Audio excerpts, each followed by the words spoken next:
Did Jesus really predict a war between Pakistan and India in the end times? Some say 2025 will change everything. But what if the truth was hidden in his words all along? Did Jesus prophesy a 2025 war between Pakistan and India? The answer might shock you. Before we start, we'd like to ask for your support. If you enjoy our video, please hit the like button. This will help us reach more people and create content for you. Now let's get started with today's video. No, Jesus never mentioned modern nations by name. But he did warn of nation rising against nation and wars and rumors of wars. And that pattern? It's unfolding now. Matthew 24 breakdown with dramatization. Jesus walking with his disciples, pointing to the temple, prophesying war, famine, and global unrest. Could Pakistan and India be players in this prophetic chessboard? Let's dig deeper. Jesus didn't give us prophecy to spark fear. He gave it to prepare his bride. A war in 2025 may not be directly prophesied, but it could be one of the dominoes that leads to the final global shaking. In an age filled with rumors of wars, nuclear threats, and increasing tension between nations like Pakistan and India, many are asking, did Jesus predict such a war? Could Matthew 24 or 25 speak of modern end-time conflicts? Could a war in 2025 between these nuclear-armed neighbors be part of what Jesus warned about? This exploration dives deep into the words of Jesus, biblical prophecy, and how modern wars could fit into a larger end-time scenario, without twisting scripture, but revealing what it truly says and what it might suggest. Matthew 24 verses 6 to 7, KJV. And ye shall hear of wars and rumors of wars. See that ye be not troubled, for all these things must come to pass, but the end is not yet. For nation shall rise against nation, and kingdom against kingdom, and there shall be famines, and pestilences, and earthquakes in divers places. Here, Jesus is speaking to his disciples about the signs of the end times. This passage is known as part of the Olivet Discourse, a prophetic teaching Jesus gave about the last days. Let's break it down. Wars and rumors of wars speaks of increasing global tension, armed conflict, and instability. Nation shall rise against nation. This is a prophetic template, not a named prediction of any one country. Kingdom against kingdom speaks of geopolitical alliances and global wars.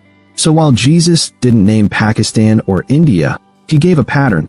Nations would rise against each other as part of the birth pains before his return. Some believers and prophecy watchers believe that modern wars, such as a potential 2025 war between Pakistan and India, are part of the signs Jesus gave. Here's why. Pakistan and India are nuclear nations with a history of hostility over Kashmir. Both are heavily involved in regional alliances, China backing Pakistan, the West leaning toward India. A war here could ignite a wider global conflict, perhaps even draw in other nations, leading toward World War III. People look at Matthew 24 and wonder, is this the war Jesus warned about? The answer is both yes and no.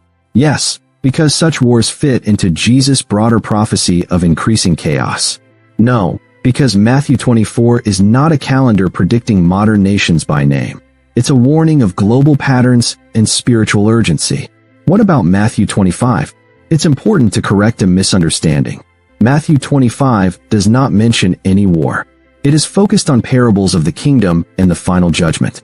The parable of the 10 virgins, a call to spiritual readiness. The parable of the talents, accountability for how we use God's gifts. The final judgment, Jesus separates sheep from goats based on their response to him. There's no mention of Pakistan, India, or any war in this chapter. But that doesn't mean Jesus' message isn't relevant. The message is this: be ready. The bridegroom, Jesus, is coming. So if we believe we're near the end, our focus shouldn't just be on war, but on preparation. Could Pakistan and India play a role in end-time prophecy? Now we explore a deeper mystery. If Jesus and the Bible speak in broad patterns, could nations like Pakistan and India still play a role in end-times prophecy? Let's look at some possibilities. A. Kings of the East, Revelation 16. Revelation 16 verse 12, KJV. And the sixth angel poured out his vial upon the great river Euphrates, and the water thereof was dried up, that the way of the kings of the east might be prepared. The kings of the east are said to march toward Israel for the final battle, Armageddon. Could this include nations like China, Pakistan, and India? It's possible. Pakistan is an Islamic nuclear power. India is a growing superpower with increasing military strength. Both are strategically located east of Israel, fitting the description. If tensions boil over into war, they could destabilize the region, drawing in global alliances, and fulfilling the prophecy of the nations gathering for battle. B. Ezekiel 38, Gog and Magog War. Ezekiel 38 verses 2 to 5, KJV. Son of man, set thy face against Gog, the land of Magog, Persia, Ethiopia, and Libya with them. This war describes a coalition of nations attacking Israel in the last days. While Pakistan and India are not named, Persia, modern Iran, is. If Iran, a close ally of Pakistan, is involved, Pakistan could easily be part of such a coalition.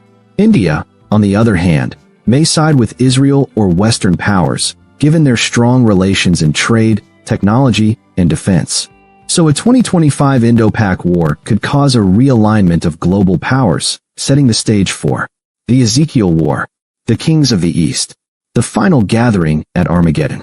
What if the war happens in 2025? Let's imagine a prophetic scenario.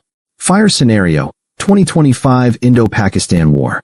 Skirmishes begin over Kashmir.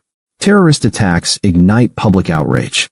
Missiles fly, and the war escalates beyond borders. China supports Pakistan. The West supports India. Nuclear threats are made.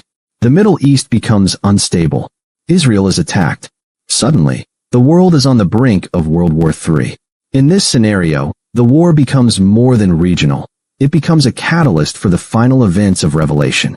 This matches Jesus' words. Matthew 24 verse 21, KJV. For then shall be great tribulation, such as was not since the beginning of the world to this time. Could it happen? It's possible. Is it guaranteed? No. The Bible does not promise or predict the year 2025 or these nations by name. But the pattern is clear. Wars escalate, alliances form, and prophecy moves forward. What did Jesus want us to focus on? Here's the deeper truth. Jesus did not give prophecy to scare us, but to prepare us. He didn't say, focus on wars. He said, focus on me. Matthew 24 verse 42, KJV. Watch therefore, for ye know not what hour your Lord doth come. While it is good to study global events and understand prophecy, the main message is spiritual. Are you ready? Do you know Jesus? Are you one of the wise virgins with oil in your lamp? Are you prepared to stand before the judge of all nations?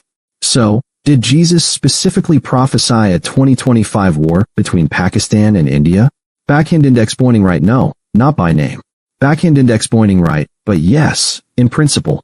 He warned of rising wars, global instability, and a world spiraling toward judgment. Dove, do you believe Jesus prophesied a 2025 war between Pakistan and India? Speech balloon, comment your thoughts below. Let's uncover prophecy together. Folded hands like, share, subscribe for more end-time revelations. Because the time is short,